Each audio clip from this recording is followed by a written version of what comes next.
On April 17th, I saw the most recent iteration of the musical Cabaret on Broadway, starring Orville Peck and Eva Noblezada. Noblezada. I don't know why her name is so hard for me to say. Eva Noblezada. There you go. Few things before my review. Number one, why am I wearing this extraordinary hat? I will talk about that momentarily, but also some disclosures. Cabaret is absolutely my favorite show, my favorite musical. I have seen it a quadrillion times in a quadrillion different versions, including the well-known Alan Cummings and Natasha Richardson version, which was extraordinary and really is the gold standard of cabaret. Most recently, I saw Eddie Redmayne's performance on Broadway about a year ago. He started on the West End with this production and then moved to Broadway. And because it's important to the full disclosure, I did not enjoy his performance. I do want to say I think he's a great actor. I've seen him in multiple films that I loved.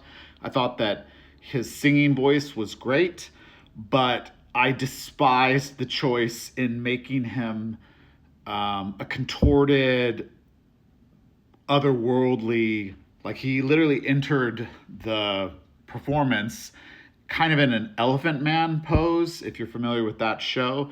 And it just never got any better for me. It was always super weird and just out of place. I believe for current audiences it was out of place, but I also most importantly believe that it's out of place in Nazi Germany, or at the beginning of Germany as the Nazis were beginning to take over. It just was so otherworldly.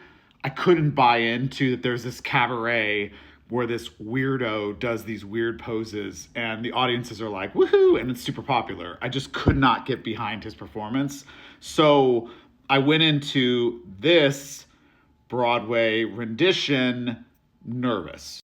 I had already heard that Orville Peck would not be wearing his mask, which was, I think, the right choice and exciting to me. I really don't know Orville other than his super hot photo of him with his ass out. So I really don't know anything about his music or his career. I had then researched him a little bit, so I knew that he had training in acting and was more excited. Eva, same thing. I really don't know much about her. I know she's originated a ton of roles and she's super popular for stage, but I had never heard of her before. So I was excited, but didn't know what I was in for. Let's first start with some seating information and the backstory on my awesome hat. So the theater is set up in the round. As you can see here, there is back, quote unquote, area, and then the front facing, which is the traditional seating. But if you look closer with those little dots there, those are actually tables. You're meant to be in the Kit Kat Klub of pre-World War II, Nazi Germany, or Germany, I guess, at the time. When I first saw the show with Eddie, we were here in the second row facing back, the back of the stage. This most recent time with Orville, we were at the front table facing forward. And I have to say, if you're going to spend the money on getting one of these awesome tables, you should definitely face forward in this area, and you should try to get as close to the front as you can. I think that the side tables, which are, the same price point, are not a good purchase. So I would not purchase these side tables. You do not get a good view of the show. And while technically they play to the back, I feel like it's more important to be in this front area, having now seen the show twice, once facing the back and once facing the front. I found this picture online. One of the gimmicks of this production is, again, this immersive feeling like you're walking into a club in Germany of the time. And so they actually have you put this sticker on, you can see on my playbill, on your camera phones so that you cannot take photos or should not take photos. And they're pretty strict about that. But this is what the stage looks like. The above up here is where the orchestra and technical things are, but then you can see the audience facing forward, facing back, or the reverse. I'm not quite sure from this photo, but it's all played on the stage. So one of the things when we went to see the Eddie version, there was much more time to kind of partake in all of the ambiance. There were performers. I've now heard that to save money, they have removed that, and this pre-show thing is shortened. We were allowed in at 6:15. The show started at 7, so it was 45 minutes, which I have to say, as a side note to the theater and to the production, 45 minutes is not a lot of time if you don't bring the food out instantly and have people start eating instantly, which they did not. The seats include, if you sit at these tables, where's my finger? If you sit at these tables, it includes a bottle of champagne and some snacky foods. Like I did the vegan options, so it had pretzels and fruit and hummus, and it's good, but it's not a lot of time. And I did miss that because the Eddie version that we saw was much more immersive, and I really enjoyed that. Here's another fuzzy view, but again, from within the theater.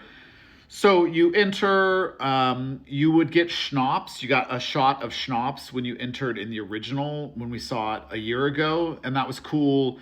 And then you went and watched the different performances, because there's 3 levels to the club, and so they had a different bar on each level, and it was fun to explore. And it's all, again, within the time frame, so the performers are doing kind of artsy from the time. It was just fun to explore. Logistically, again, you need a little bit more time if you're going to eat. So if you get these tables, they now basically recommend that you go straight to your table so you can get the food and the champagne and get started. We also ordered drinks beforehand, which are not included. So we had that first, which were great. Everything is, of course, expensive, but no surprises there.